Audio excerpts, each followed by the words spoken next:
Good evening, everyone. The City of Grand Haven regular City Council meeting of August 1st, 2022 is hereby called to order. Would the clerk please call the roll? Fritz, Here. Lowe, Here. McLaughlin, Here. Cummins, Here. McNally. Here. Our invocation tonight is going to be delivered by Pastor Ron Heiler of the Church of the Nazarene. That you, Pastor? Here we go. Thank you for coming. Would everyone please rise for the invocation and remain standing afterward for the Pledge of Allegiance? Thank you, God, for this wonderful evening. We thank you for your protection and watching over this city of ours. I pray that you would be with the men and women who are serving our community, that you'd help them to work with integrity and what is best, what is in the best interest of our people. We thank you for the opportunity for service, and we pray all these things in the name of Jesus. Amen. Amen. Thank you, Pastor. I pledge allegiance to the flag of the United States of America and to the republic for which it stands, one nation, under God, indivisible, with liberty and justice for all. Please be seated.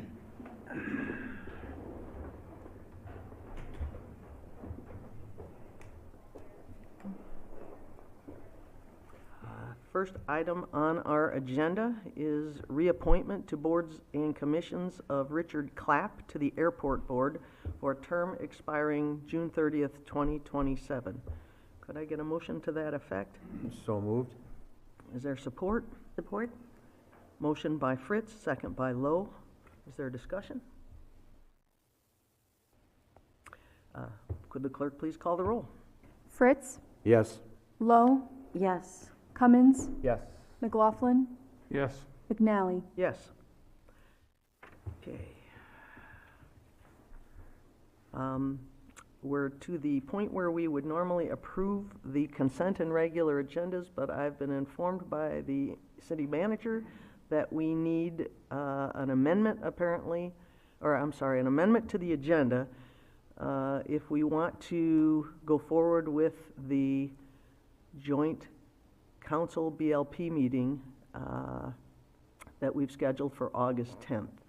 And it would be an amendment to the existing consent agenda to incorporate an additional item, which would be consideration by City Council, it's a resolution, consideration by City Council to host a special joint meeting with the BLP at 5 p.m. on August 10th, 2022 at the Grand Haven Community Center.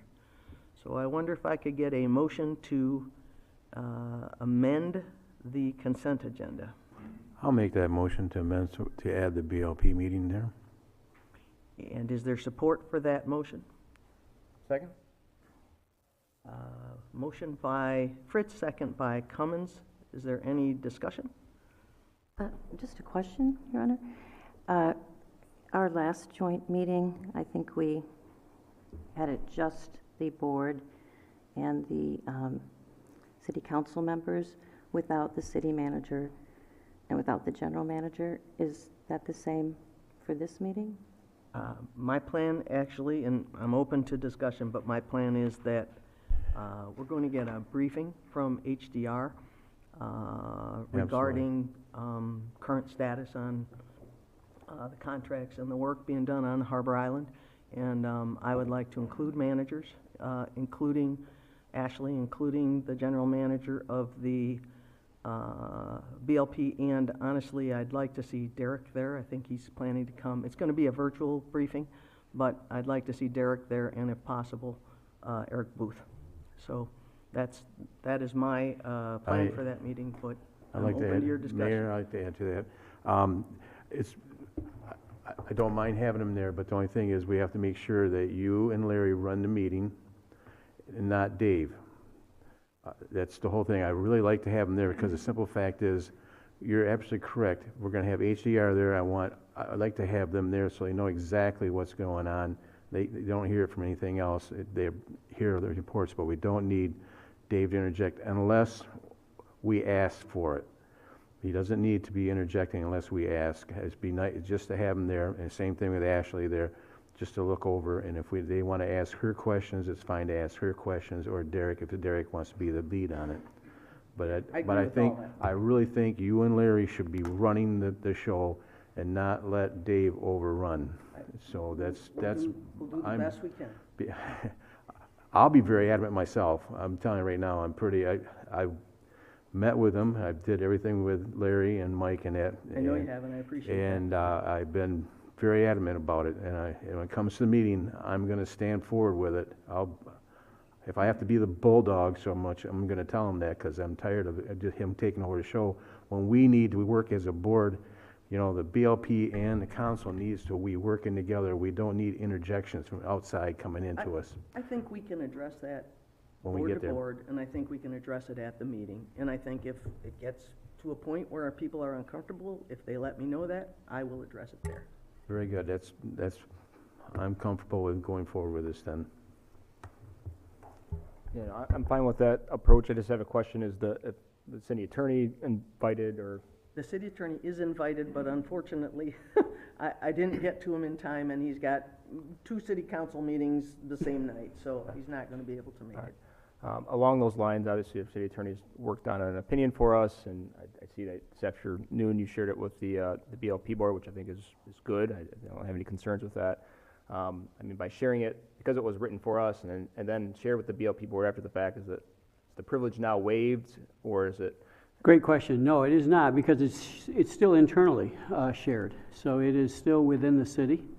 And if the city council or the BLP board would decide they wanted to go into closed session at some point to discuss the opinion with me or without me, as long as it's discussing the opinion, that would be an option for either board.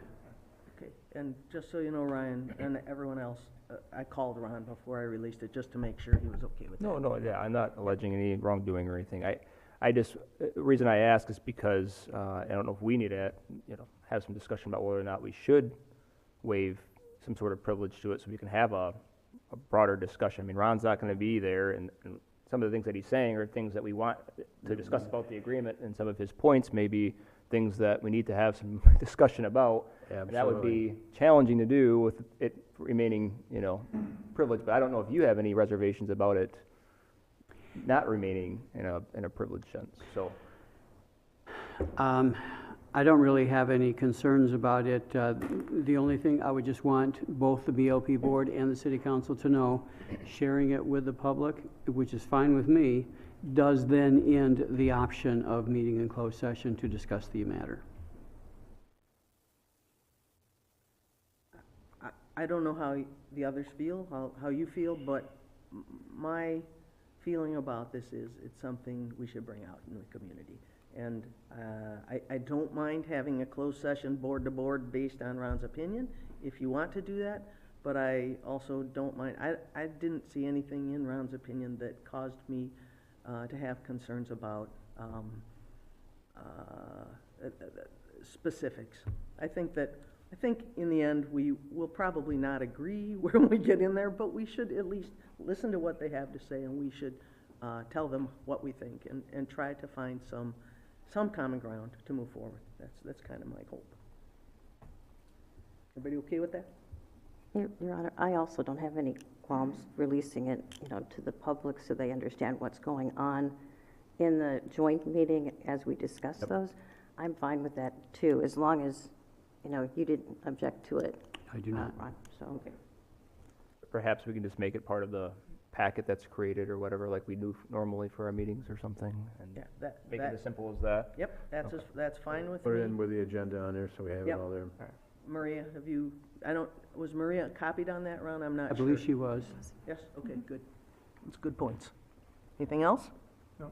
Okay, so we've got a motion to amend the agenda by adding the resolution regarding the joint BLP council meeting on August 10th.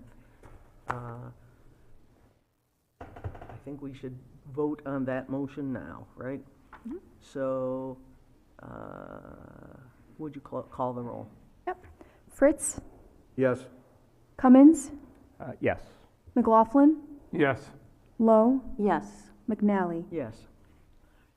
All right, Now, I would entertain a motion to approve the consent agenda as amended and the regular agenda. So moved? Support? Motion by Fritz, second by Lowe. Any further discussion? I guess I have a question about one of the items that I probably should have brought up before the meeting, and it is the trustee for the Michigan Municipal League Workers' Compensation Fund. So I'm going to ask Ashley. Are we selecting someone we're voting, or we're just asking that we get a vote?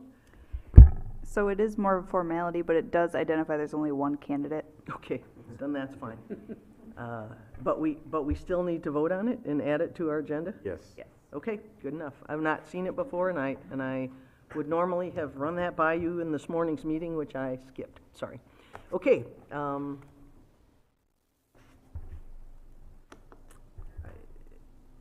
I've lost track. Did we call the roll at this point? We have not yet. Would you please call the roll? Fritz, Yes.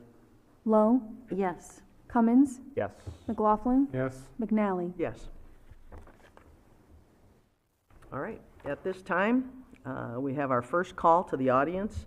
Members of the audience may address council on any item, whether on the agenda or not. Those addressing council are asked to provide their name and address and will be limited to 3 minutes of speaking time. Council will hear all comments for future consideration, but will not have a response at this time. Those not physically present who would like to call in may dial 616-935-3285. If it continues ringing, please remain on the line until your turn. We will take all callers.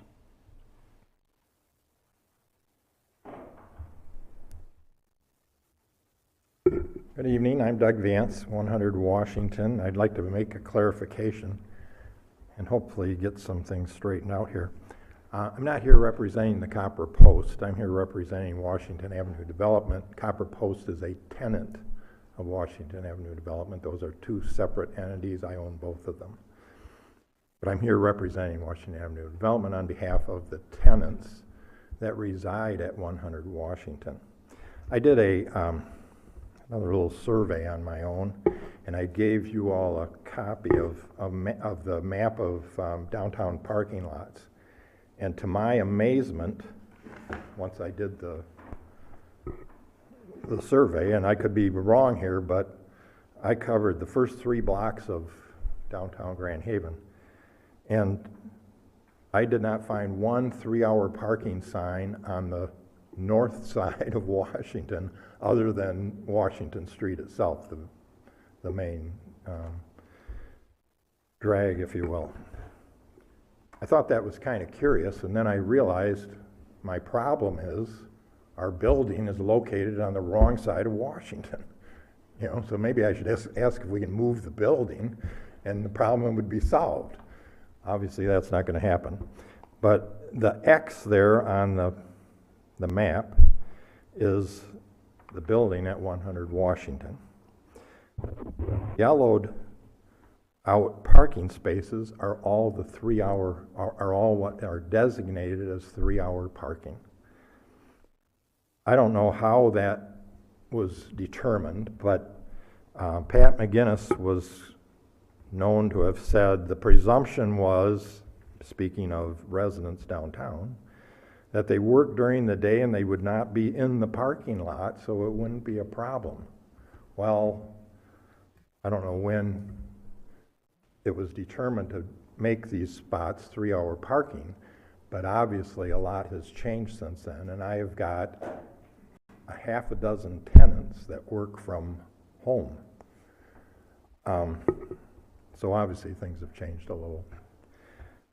What I've proposed here on my map is below the X, I've created a little box. There's 2 aisles of 3-hour parking spaces that I would propose, let's move those over to just behind the Armory. Let's move those over behind the Grand Theater condos. we're giving up no 3-hour parking for the city at all. It's still the exact same number of parking spaces that are 3-hour. We're just moving the ones that they can park in and not be ticketed if they don't go move their car. I mean, it is a problem. I would entertain an opportunity to sit down with you all and discuss this further if need be. I'll change the signs tomorrow and it'll be done. Thank you.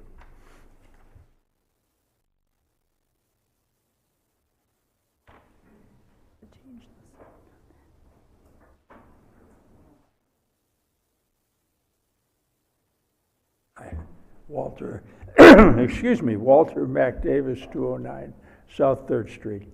I want to address you with 2 proposals for your reflection. These are not matters for immediate action. I know we're all concerned by ways in which the Second Amendment, which actually became moot in 1837, is being politicized in our country. As you may know, Highland Park had an ordinance forbidding anyone to have an AR-15 or other assault weapon in Highland Park. That didn't prevent the action, but such ordinances certainly help.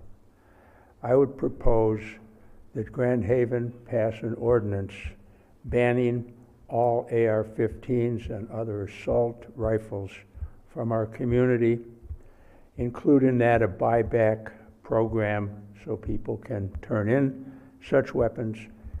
If they don't do that in a reasonable time, they'll face some kind of penalty. My second proposal also deals with the Constitution, I think, because as some people don't apparently know, we are not a Christian nation. We are a pluralistic society in which the Constitution grants us not only freedom of religion, but freedom from religion. It also recognizes a plurality of faiths. I've been troubled in coming here, and correct me if I've missed meetings where this was not the case, that we always have our invocation by a Christian minister. That strikes me as something we should change. And therefore, I'd propose that if I can find for us a imam, a rabbi, a Sikh, a Native American, a Buddhist, and or other religions who will come and agree to give our invocation, I would like you to agree to put them on the schedule so that we recognize religious plurality. Thank you. Thank you, Mac.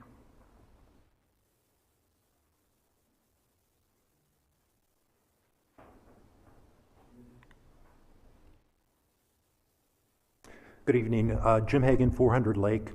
I'd like to talk about the new business item for the resolution to develop language for 2 mills for public safety for this to appear on the August 2023 primary ballot.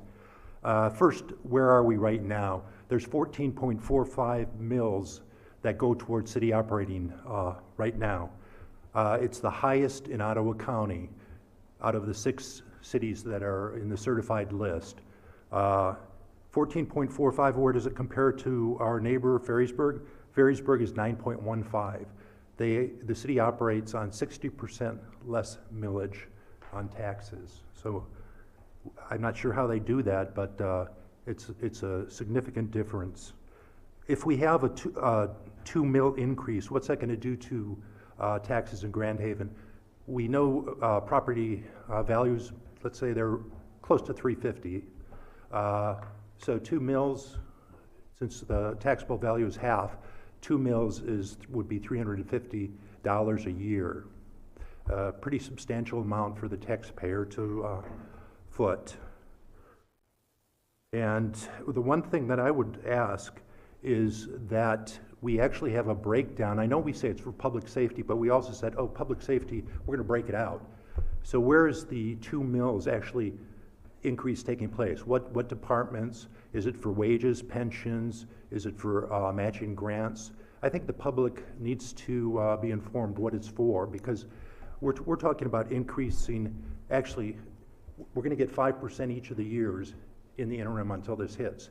So we're gonna have 5% 2023, and then we're going 5% 2024. So when you add 5%, that's 10% plus this increase, plus which is 13.8, plus what we have, it's actually a 24% increase that's going to hit that year for city operating millage. I think that's asking an awful lot without really informing the public what has changed. Why do we need 2 mills? Would 1.5 be okay? Would 1 be okay? Would 3/4 be okay? So I'm just encouraging full disclosure and transparency on this. I think it's early to say we're going to do 2 mills, because we know that the language doesn't have to be set until March prior to the August primaries. So why are we doing it now without people knowing exactly what it's for? Thanks. Thank you, Jim. Richard Clapp, Airport Board, thank you very much for reappointing me. It's something I enjoy. It's something that I have a lot of background in. I thought it would be wise to show up tonight to be here for the reappointment, so thanks for the reappointment. And I can tell you what my goals are for the Airport Board, my personal goals with my board. I respectfully listen to their ideas, but I would like to see that airport be self-sufficient and thrive, and my goal is to provide fertile ground for that airport to do good business. And right now we have a good business. We have Skydive Grand Haven. I listen to what that proprietor has to say, and if he wants to have camping in the field or food trucks or have a festival, I personally am all for it, because what that does is, as I mentioned to a few of you before the meeting, it brings people into our town. While Dad is jumping out of a perfectly good airplane, Mom and the kids are downtown, shopping at our boutiques, spending money at the hotels, going out to eat. So that's my personal thing, is to make that airport profitable, make it self-sufficient, which I think we've done a good job. We get a lot of federal funding, and now and again we have to get some funding from the city. We're going to continue doing that. We're going to try and continue making it a fertile place to do business. Historically, I think it's had its ups and downs, but anyhow, thanks for the opportunity. And I'd like to I live at 217 Grand Ave. I forgot to introduce that, but Richard Clapp, 217 Grand Ave. I personally miss the cross down at the end of Washington Street. That's something that attracted me to this city. I have strong Christian values. I don't deny there are people with different religions that might need to be represented. I don't see it in this area. I see a very strong Christian community, and I don't necessarily want to see the majority's values be ignored just because of some very minor, very small sections of possibly having maybe a Sikh or other religions in the area. No, they need to be represented too. I don't disagree with that, but let's not forget our Christian values. I think all of us, most of us are in this community, very involved in our Christian community. Thank you very much. Thank you, sir. Okay. We're going to continue to the discussion item, which is salary range for city manager recruitment profile. For the edification of those who are listening, we've gotten some feedback from the recruiting firm that we've hired to search for a city manager with some recommendations that we narrow the range and perhaps raise the range of salary range for the proposed city manager. I'd like to hear discussion at this point if you guys have views on this subject. You want to start, Ryan?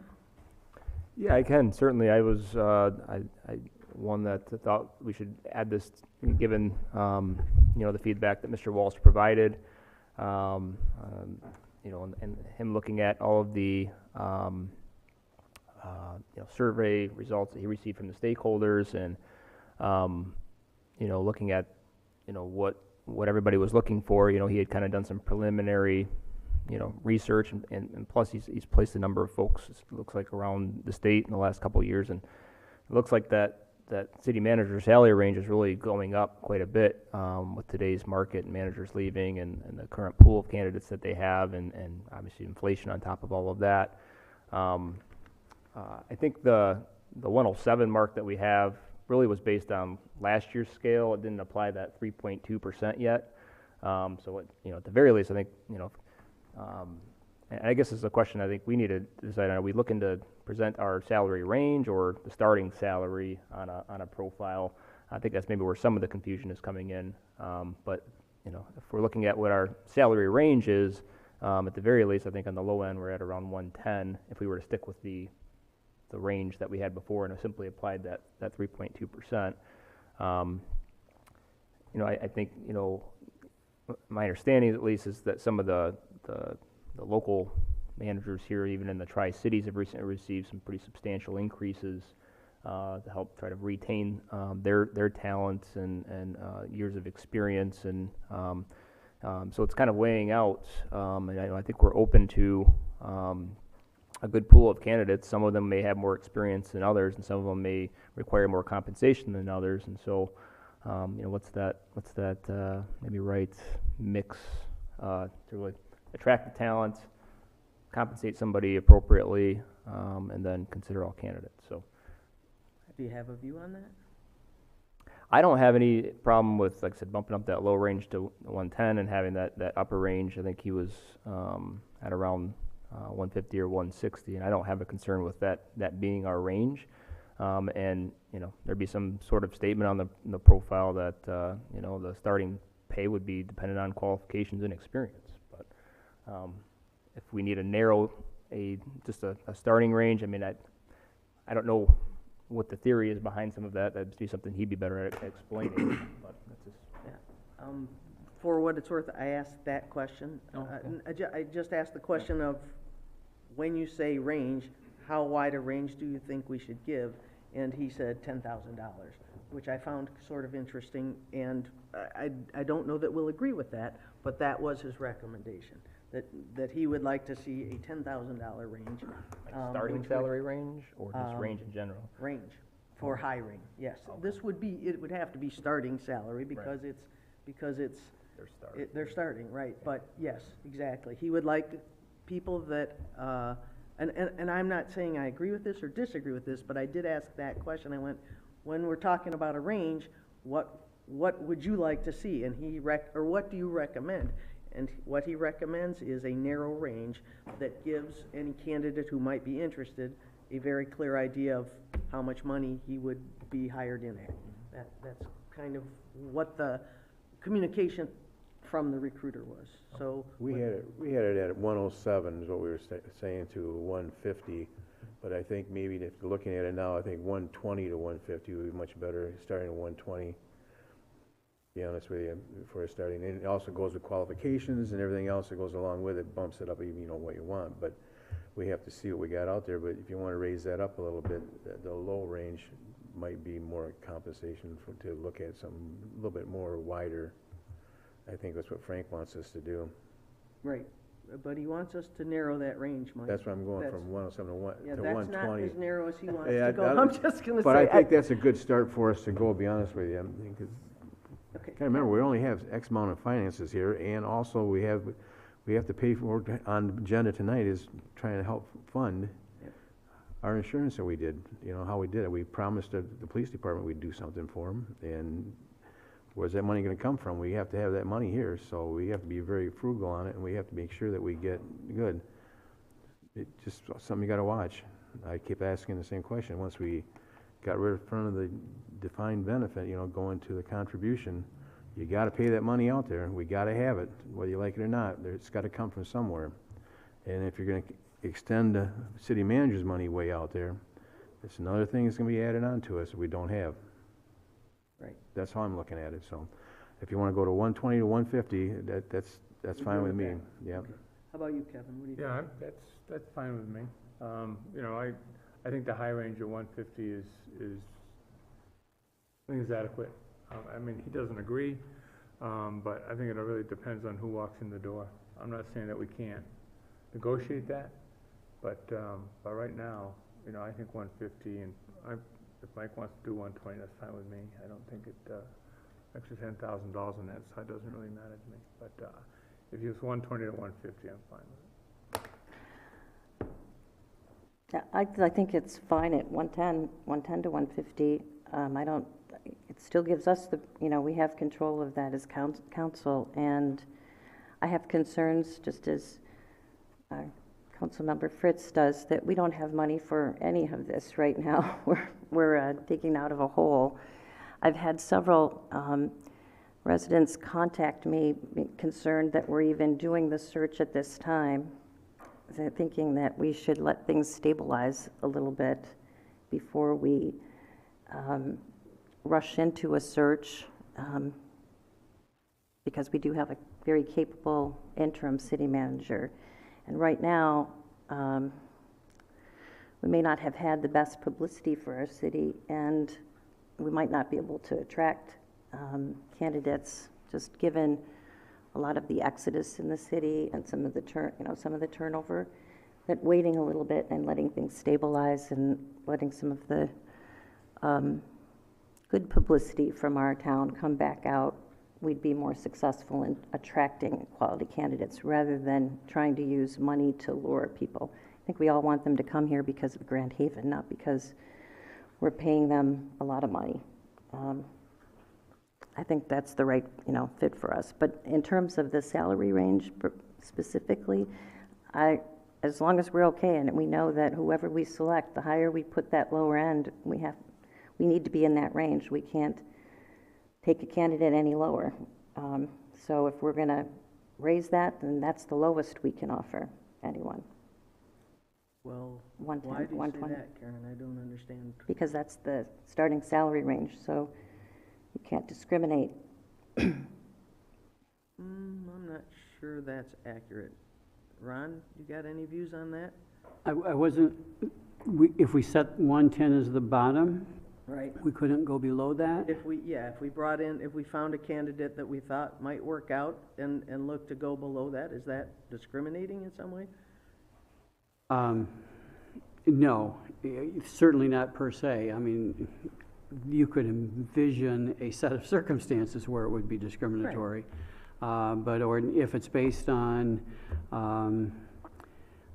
our needs at that time, I mean, we're not talking now, we're talking 2, 3, 4, 5 months from now, we'll have a different financial situation than we do now, based on the experience of the particular applicant, based on a number of things. I think we could couch it in a way that would not be discriminatory. I'm not sure it would be the best feel coming in. I would be more worried about the message being sent to the candidate. If we say this is the bottom of the range and we're offering something to you under the bottom of the range, I'd be more worried about the effect on the candidate than about, I think we could do it in a non-discriminatory way, but maybe not in a non-damaging way. Understood. Which a wider range would give us a little more leeway. Ryan, got any further? No, just, that, like I said, if Pat, hypothetically we're still here, he was at about 140, and had he continued on, we likely would have given him that 3.2% that we just gave all of our other non-union staff, which would have put him about 145. And my understanding is that there's other Tri-Cities managers that were just kind of bumped to that mid-140 range, and I think the workload in Grand Haven's pretty significant, maybe compared to some of those other communities. And so just kind of comparing, that piece of it. The market is the market, and I understand the monetary concerns. I hear you big time on that. I think we're saving some dollars right now. Poor Ashley has a lot more on her shoulders right now because she doesn't have a deputy and she's taken on her role plus her interim role. But we are saving dollars by not paying a full-time city manager right now. All of those pay and benefits, and so that's going to give us some budgetary help that we can kind of keep in mind. But I got a couple things I'd like to add, and one is, I don't agree with Karen that we should delay the decision. I think we should make a decision based on the candidates we get in. And I would not prefer to delay the decision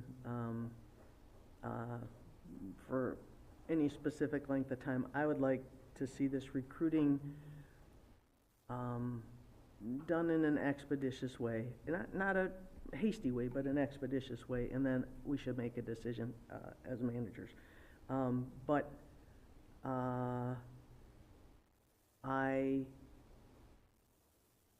We've asked Frank Walsh for his advice, and he's given us advice that says narrow the range. And I'm okay with leaving it at 120 to 150, and it sounds like that's consensus. But I just want to point out, because I guess I'm not sure how broadly what he sent went out, but what we heard was Spring Lake Village and Spring Lake Township are both at 145. So that being the case, I think what Ryan says about there being substantially more responsibility and work here for salary that may not be commensurate. Now, I'm not sure, but I think both of those people have been there some period of time. Yeah. So, and that adds to the considerations. So, I heard Mike say 120 to 150. I heard Kevin say pretty much the same. Okay, yeah. Karen, same or different? I think it was fine at 110 to 150 or whatever, you know. I don't see what this, I think we're talking about this, I don't see what difference this really makes, this broad, you know, Well, I think what Frank Walsh would say, and I'm putting words in his mouth, so this may not be the right thing to do, is that we may discourage candidates who would consider taking the job at the upper end of the salary range, who we would, because they see the lower end of the salary range. Whether that's accurate or not, I don't know, but we're paying this guy for his expertise, so we have to decide whether to take his recommendation or not. And it sounds like we're not hard over on it, so I'm okay with that. Ryan, anything further? Nothing further. Okay. So leave it at 120. I heard Karen say 110 to 150. Ryan? It's at 107 based on the last meeting to 150. I think you're suggesting to amend it to 120 to 150. Is that what? Yes. Is that, that's what? That's what Mike recommends. That's what Kevin agrees with. I'm okay with that. And Ryan and Karen, I'm just looking for a view from you. I've already said how I feel. I don't have a problem with doing that. Okay. And Ryan? That's your answer. Okay, good enough. 120 to 150. Thank you, Ashley.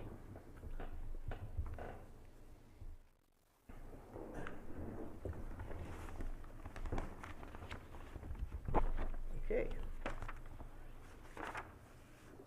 We need a motion. We're going to read the consent agenda. How about we start with that, and then a motion to approve the consent agenda as amended, right? Okay. A, approve the special council meeting minutes and closed session minutes of June 13, 2022, and regular council meeting minutes of July 18, 2022. B, approve the bills and memo in the amount of $2,598,444.35. C, approve a resolution recognizing the Salvation Army on its centennial anniversary. D, approve a resolution to cast a vote for trustee of the Michigan Municipal League Workers' Compensation Fund for a 4-year term beginning October 1st, 2022.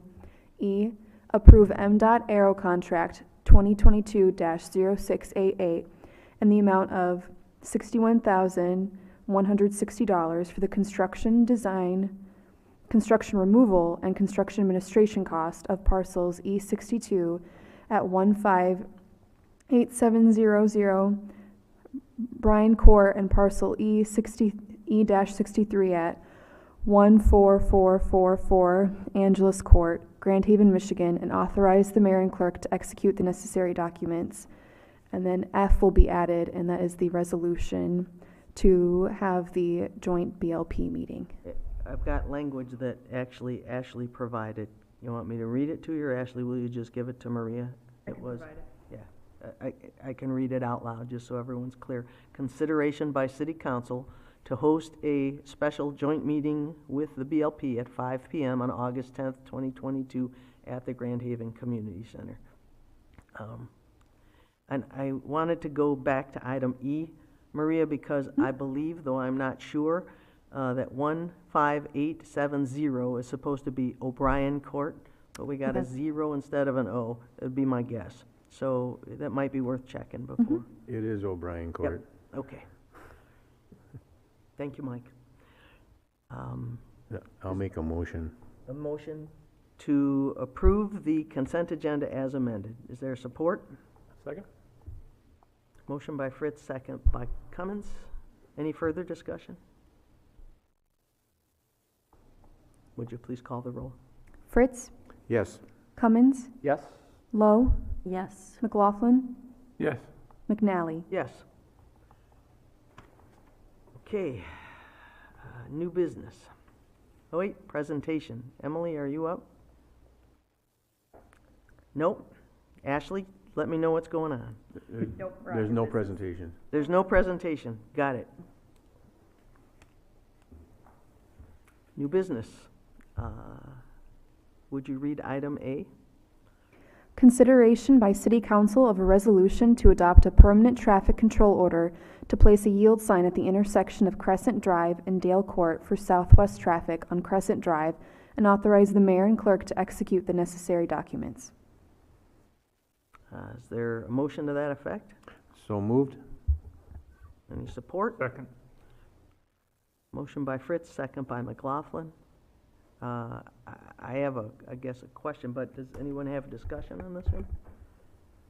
I meant to drive by it and didn't get a chance. So is anybody saying this is a bad thing?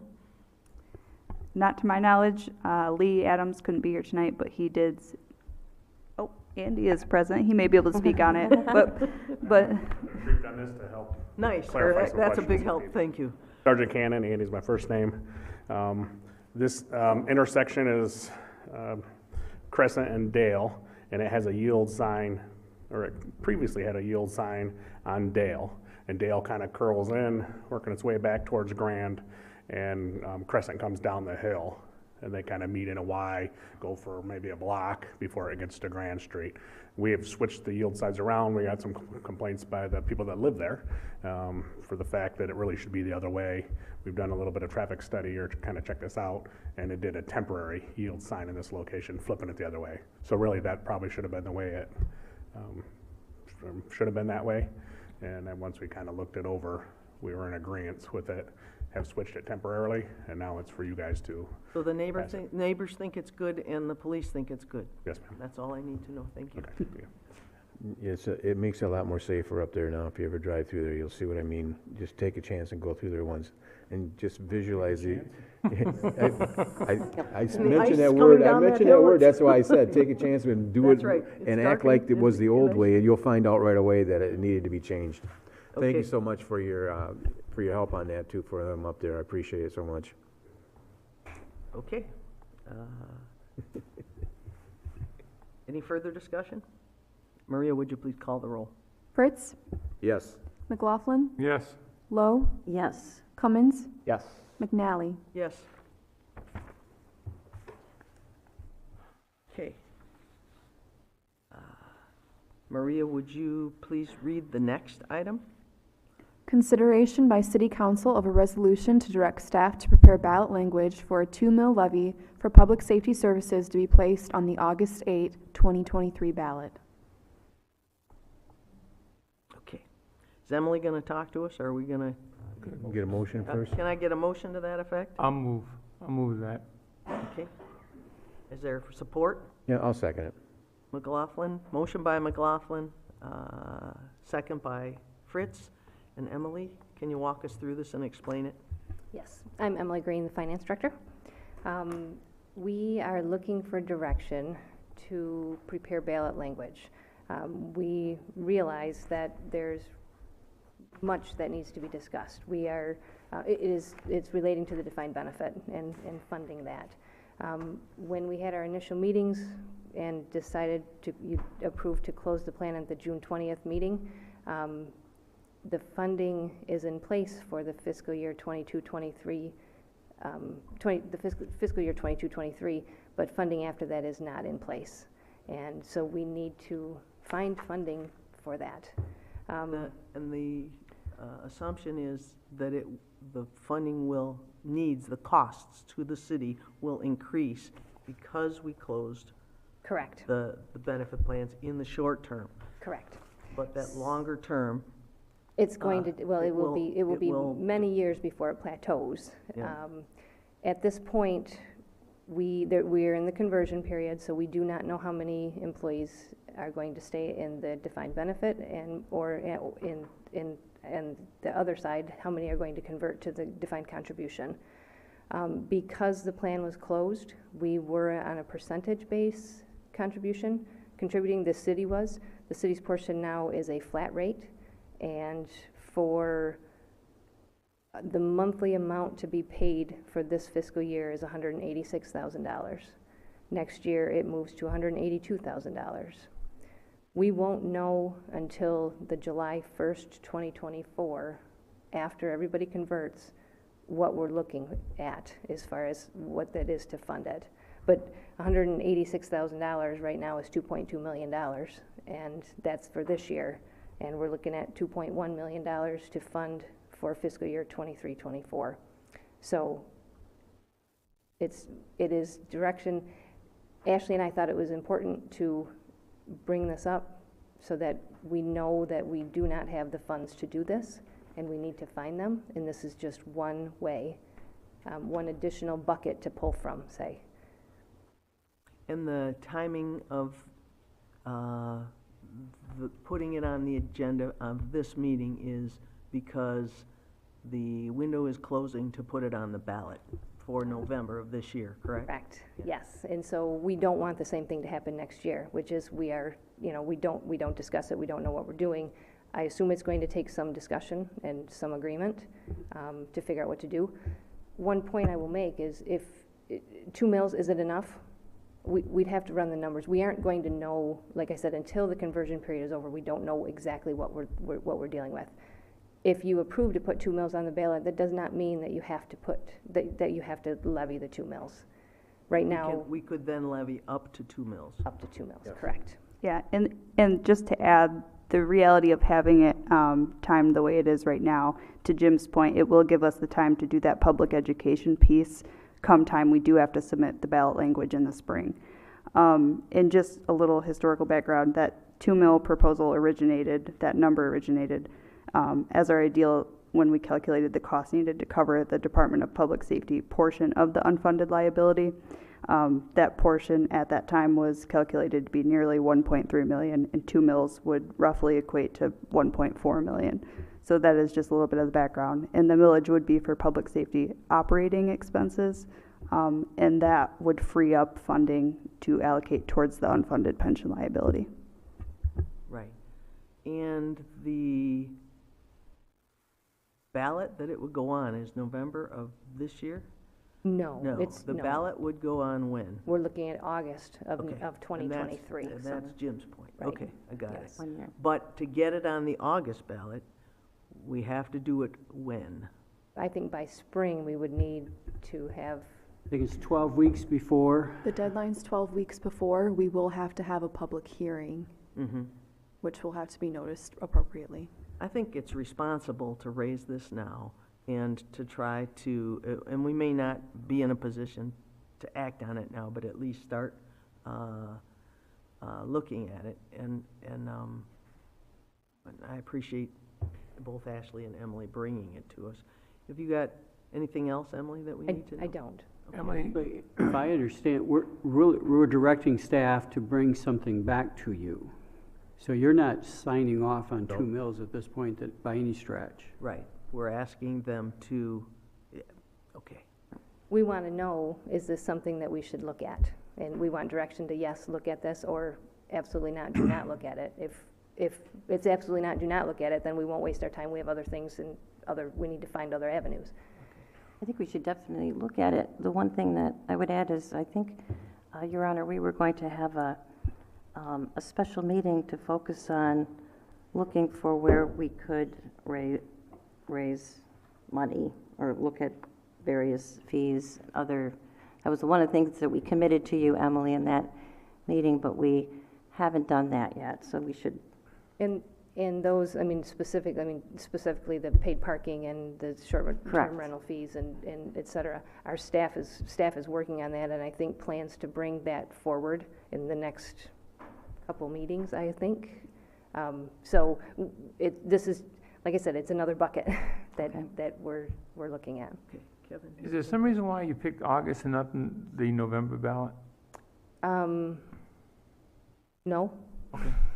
Well, just the November ballot, I think it's gonna get a lot more. It's usually a wider, Yeah. Correct, yeah. I think we were thinking the sooner the better. Ideally, we would have had this on this November's ballot so that we have that and we can put it in next year's budget. As it is, if we do August, it'll be a toss-up. Can we put it on? Can't we put it on? It depends if it gets approved or not. And we didn't do this November's ballot because there's no time. Okay. The education part is. Yeah, right now. and our line of thought additionally was, and we're not opposed to November, just 2023 as far as relating it back to the closure of the defined benefit plan. Okay. That makes sense. I agree with Karen. I mean, I think we obviously have to discuss this, and I think we're all looking forward to listening to your presentation on additional fees and so forth, and what that's going to bring, what that could potentially bring to us before we start tackling 2 mills. I think, at least from my perspective, and I think Councilman Cummings has said the same thing. We want to turn over every single rock before we go to the voters for additional taxes. I understand that, but I do think that we are, even if we do all of those things, we are still going to be very short. I understand that. Yeah. But that's why the up to 2 mills makes sense. So meanwhile, we'll get some of the feedback on these other and understand how much we're going to be able to generate that way before we go to the people and with the, gotcha. Brian, you got anything? Yeah, I'm just, Mr. Hagan articulated a lot of my points well for me, and staff's well aware of this. I've had this discussion with Mr. McGinnis before he left, and I had a similar discussion with Ashley on Friday. But I think there are obviously a lot of unknowns, and my concern is about rolling this out. Folks are not going to hear the up to or anything like that. They're going to hear my taxes are maybe going up 2 mills, and once we know what maybe we could possibly, we have firmer estimates on some of those other potential revenue sources, maybe we're telling folks, hey, we're actually maybe asking for up to 1 mil, and that's a big difference, I think, probably in a lot of folks' minds. So, I mean, if staff's coming and saying, hey, we want, some permission to prepare some ballot language for an appropriate millage amount after we, bring back some further data on revenue and projections, and, folks are going to probably have a hard time swallowing, 2 mills and paying for all of the pension liability. I mean, we already were paying something. Obviously, those costs were continuing to go up before we closed it, and obviously they're really going to go up with this flat rate. And but so we're kind of looking at what was kind of that trend line we felt was normal and manageable, and then how do we account for that extra on top of that through those extra revenue sources? What's that right mix that we're looking for? So I personally am not comfortable with the 2 bill type language at this point, because I think there's just too many unknowns, and we're still so far out. I understand the projection issue for you because we have budgets to eventually plan for, and then before you even get a chance to levy this and actually collect on it, I mean, we're still a couple of years down the road here on that, and so that is a challenge, and I understand that predicament. The question about August versus November has been answered. Yeah, and maybe, maybe November is the because more people presumably will turn out for that. That is true. And that's something that we can look at. There's 1.57 mills that are not being collected that could be collected, and that's something to fall back on in case there's something that we need. So, you could be levying additional tax at this point, Right. and you're not. Right. In fact, the community center millage ended, and we Correct. didn't really, so we are actually down like 0.5 mils right now compared Correct. to what folks were paying. So Right. taxes are actually lower right now here in Grand Haven, which is great. But Right. so that factors into the equation, and educating folks and explaining it to folks, and how do we kind of shift that, and so that's my 2 cents at this point. Yeah. Mike, got anything? Yeah, this is for public services, public safety services, actually. And what it does, it frees money up for us to take care of any other problems that we have. Right now, hey, Ron, you actually do Grand Haven Township, correct? I do. Also? They have a fire millage and stuff like that they do every year, or every so often. They have a millage out there to help fund their services, don't they? They have a township-wide special assessment district. And that, It's not a tax, it's an assessment. because I always see on the millage out there, I see it on the millage out there, that they always have it for the fire department and stuff like that. They always vote for that. And this is basically what we're doing, is help fund our police department for the services on it, what we want. Right. Grand And- Haven Township does. and- They have a fire millage, but they also have a township-wide special assessment. Yes. So the millage has to be voted on. The special assessment was voted in once, and it's there. It's there to stay. So it's something, for us to look at. That's how I'm looking at this whole thing, as being for public services, what we have in here for our public safety part. It's for their services. Yes, we've been so very fortunate that we've been flush with cash for a long time, that we can afford to do this, but as time has gone now, it's gone up. Everything has gone up. The cost of having that service has gone up. And I don't want our services to lapse. I want to make sure that we have good public safety. In today's age, we need to make sure that it gets funded one way or another so we can have it. We don't want to be cutting services in our public safety. If you see what's happening around this whole country, it's not a good sign to have cuts. We're very fortunate that we have public safety, which is fire and police together. We can manage it. We're very good at that. But we got to make sure we can fund them too, and we also, if we need to have a chance to go for more, we can get more people on the force if they're available, which is really difficult today. But so I'm really thinking this is the right way to go to start out with now, is the 2 mills ask, and let the people know that this is for services that we need to have. Anybody have anything further? Emily, have anything further? I don't. Ashley? No.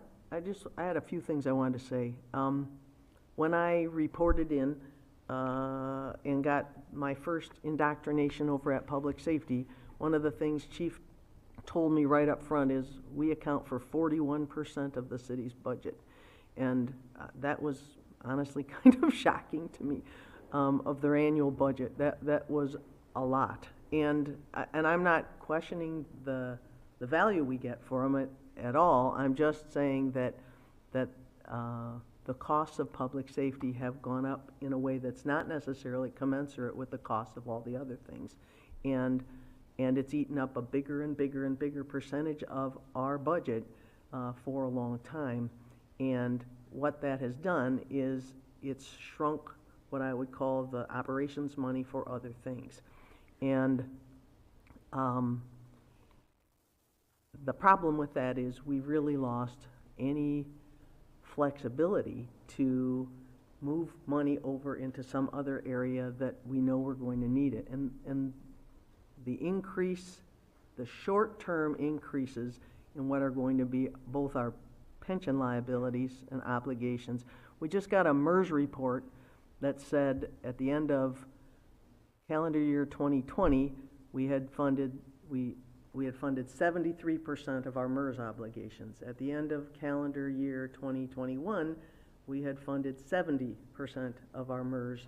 And given what the market's done in the last 8 months,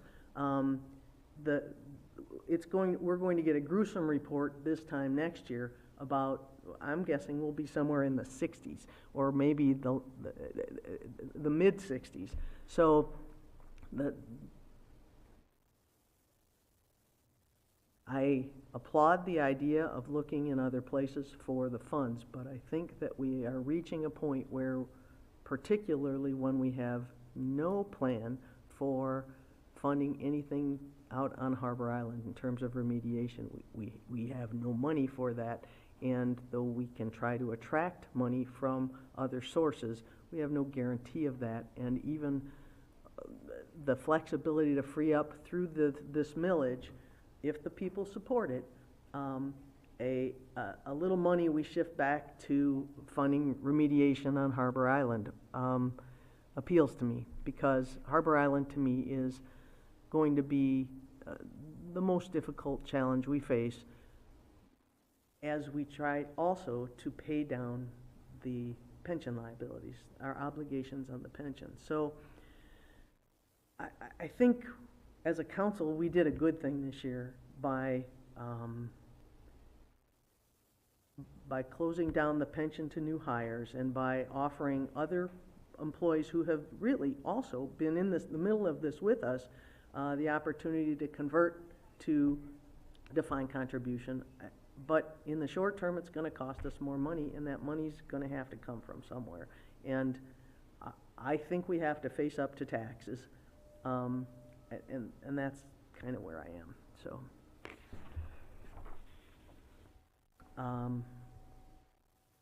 it doesn't have to be today, but I think we should today ask them to explore the ballot language and see what our options are, because on the 1st of October, we're going to have a lot better idea of how many people are going to convert and what that's going to cost us going forward.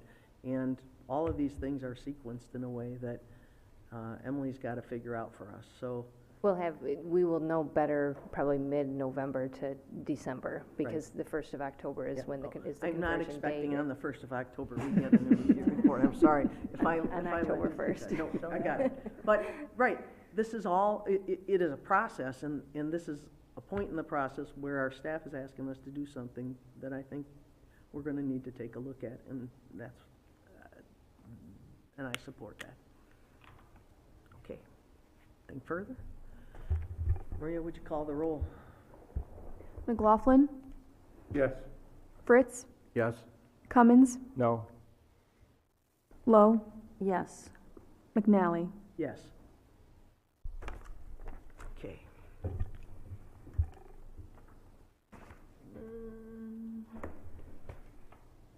I think we're moving on to city council reports. Mike, would you like to start tonight? Sure, I'll start. What a great time it is to be in Grand Haven.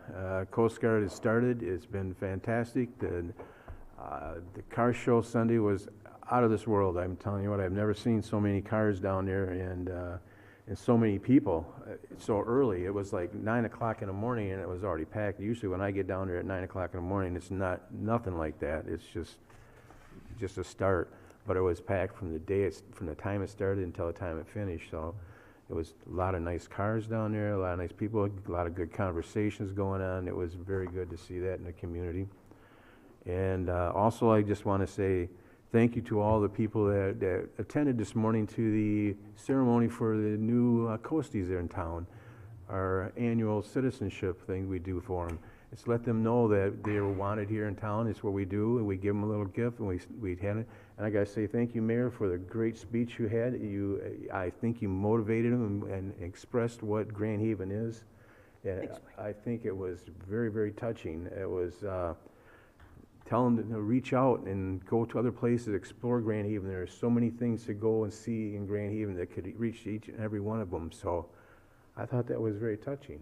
Thank you. It was very, very good, and I think the other one, as I talked to them out there, I thought they thought it was the same thing. It was nice to see the staff out there. I appreciate you guys being there and standing there with us, because Coast Guard and Grand Haven this is what we are. We are Coast Guard City, USA, and so it was so nice to be represented in there. So other than that, tomorrow it's going to be the street dance.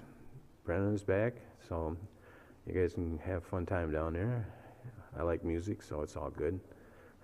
And all the music that's been going around, there's been a lot of music going around, so the old saying is, music always calms a savage beast, and so if we have lots of music in Grand Haven, maybe we won't be so angry at each other, we can just have a good time. Okay, I like that philosophy. Anything else? No, I think that's pretty much well, my sister gave me this thing, she says, she was walking down Clinton Street, and she says, you gotta do something about all the barks. And I go, what? I go, yeah. She says, all the barks, all that noise. I go, no noise? Yeah, when you walk on all that bark from the sycamore trees, it all crunches down there, so that's a joke. Got it. Thanks, Mike. Kevin, what you got? I was talking to Ryan before the meeting, but I participated and helped out WAWL with their fundraiser at the Eagles on Saturday night, and if that is any indication of the number of people that are going to show up over the next week, it's going to be incredible. I mean, they literally had to let people out before they let more people in. The line was crazy. So I'm sure that Eric Kalin was very happy with I'm glad to hear with that. Something that there's always been a lot of talk about the airport and continuing it as an airport. And when we passed the $61,000 this year tonight, there's a section in the contract that says, for a period of 20 years, the sponsor, which is us, will make the airport available as an airport for public use for all kinds of and classes of aeronautical use on a fair and reasonable terms and without unjust discrimination. So when people come in and talk to us about the airport and how we can do a lot of different things with it, we can't. We're locked in for another 20 years, and I think we as a council should embrace the airport, do everything we can to help them out. I think Mr. Clapp made a good presentation today on that, and I hope that in the future that the airport can sustain itself and become an integral part. It isn't an integral part of the city, but I think we should really embrace it more, because I know that I think last year at council they had that report that came out of the chamber, and I know how that council jumped all over that. So I just think it's important that we remember that there's 20 years that is going to continue to go on for a lot of years. So I just think we should embrace what we have there. That's all I got. Nice, thanks. Karen?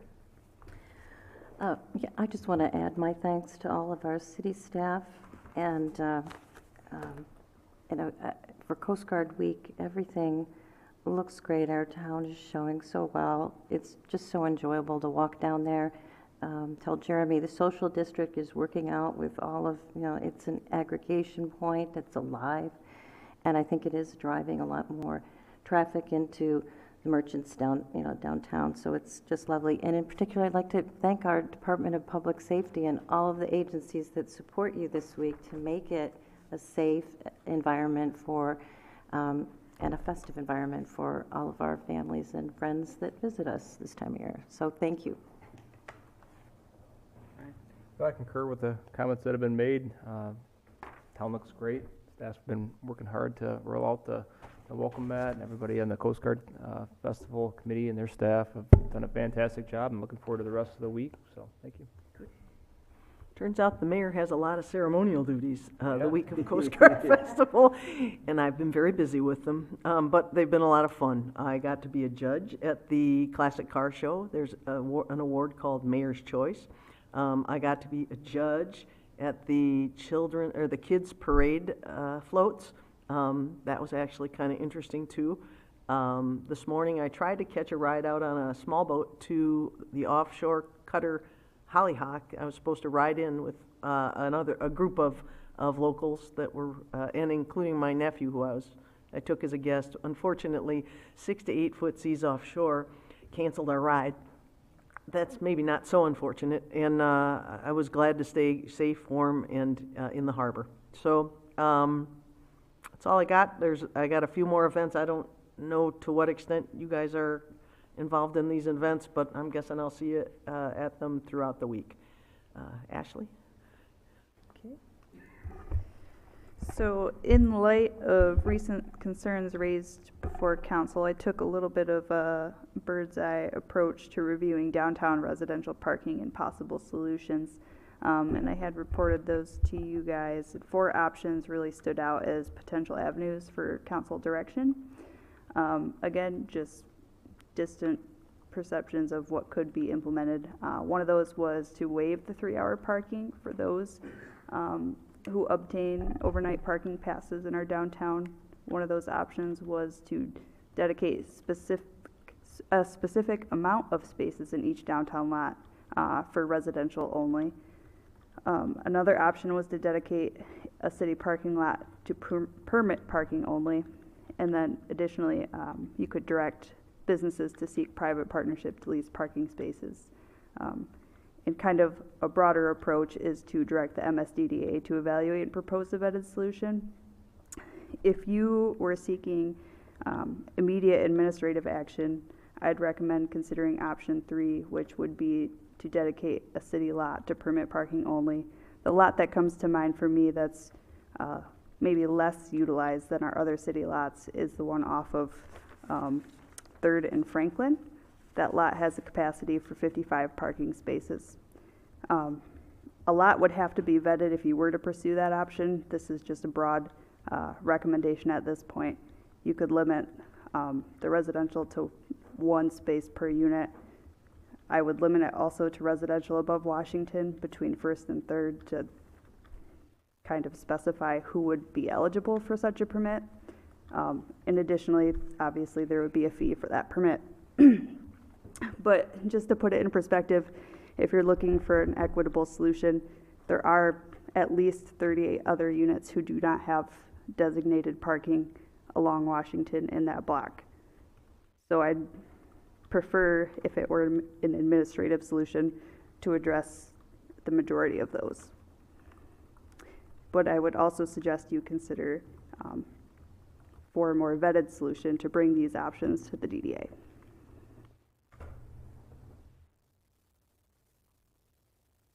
That raise anything for anyone?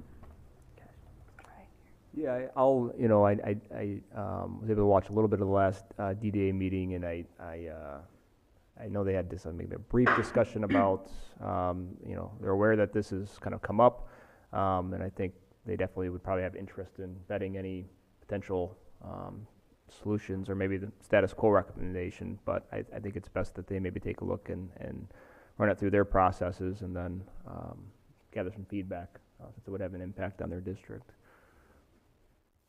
Anybody else? I agree. I think they should vet a little bit first and have it come back to us. But I have to, isn't that parking lot pretty much, you can stay there for quite a while already? I've seen cars that are parked there, it's been there, you know, I believe that is restricted to 3-hour parking. The 3rd and Third Franklin lot? 3rd and Franklin, so. right across from the Elks? No, it's right next door to Oh. business, not 3rd and Franklin, yes, Yeah, across from the Elks. Across from the Elks. It's not, I don't think I don't think got that's a 3-hour parking, is it? No. Okay. Well, that would be part of the further vetting, I suppose. It would be, that's right, Ashley. Yeah, but that's quite a ways down, but, Yeah. but that one is already not 3 hours. Because I walk by it all the time, I see cars that are parked, so. Yeah. And I know I the, think a I lot know, of- I a know lot- those. I think a lot of business employees downtown park there, and I know there are professional buildings all around that use it. There's a dentist's office, there's a appraiser's office, there's a number of other offices down in those blocks, and their Yes. customers use that parking, so. But I for think, what I it's think worth. having the DDA vent it out a little bit, go from there, and we can take a look at, see what they come up with too. It's always good. Always get somebody else's opinion on it too. I think it's great. Sure, and they may have another creative option as well. Absolutely. Karen? Yeah, thank you for doing all the research and kind of legwork here, because I did read through all the stuff that you sent, and I thought it was interesting that, you know, what you said about limiting it to some of those historic buildings where we have residences above the, or wherever, you know, along would you say first to third or whatever, yeah. Because we do, I had a few people contact me saying, well, doesn't, the Copper Post have some parking behind them that they use for the, they do, but I walked back there and took big photos, and you couldn't fit more than 3 or 4 cars there, not support for 16 units. And so looking for an alternate solution for these legacy, residences or apartments, is a good thing. So thank you for doing the work and coming up with some potential solutions. I think it's a good idea to let the MSDDA, work through that. Yeah, I want to echo Karen's thoughts. I think, I want to thank Ashley. Ashley and I had a couple conversations about this, and, I'm kind of, I'd like to hear what the DDA says, but, I'm kind of leaning with the permit parking. I think it makes a lot of sense. $10 a month? I don't think so, but considering people getting $20 in South Harbor a day, and the Covenant lot is getting $20 a day for parking, I think a dedicated lot would probably be a little bit more than $10, but we can discuss that after the DDA. But I really like that solution, and I really commend you for tackling this, because we've heard a lot about parking, and I'd like to get it passed city council someday. I'm gonna just raise one issue here, which is if we make that a permit only lot for residents, downtown residents, I'll call them, we have no way of guaranteeing that's where they park. So, and I say that because it's 3 blocks from the Copper Post, and if they found a spot closer than 3 blocks, they may well park there, which I would, and that basically means they take up two spots. So, go ahead, Ashley. And there are options that the DDA could vet as well, as far as a different permit for those units, and maybe there's one per license plate that's different from the other ones, and you can't have both. There are ways we would have to tackle those issues. I'm okay with the DDA looking at it. I think certainly if we want to do anything, the DDA should look at it, but I think most of the other owners of properties have found private solutions, and we're looking for a public solution for one property owner, and I probably don't generally support that.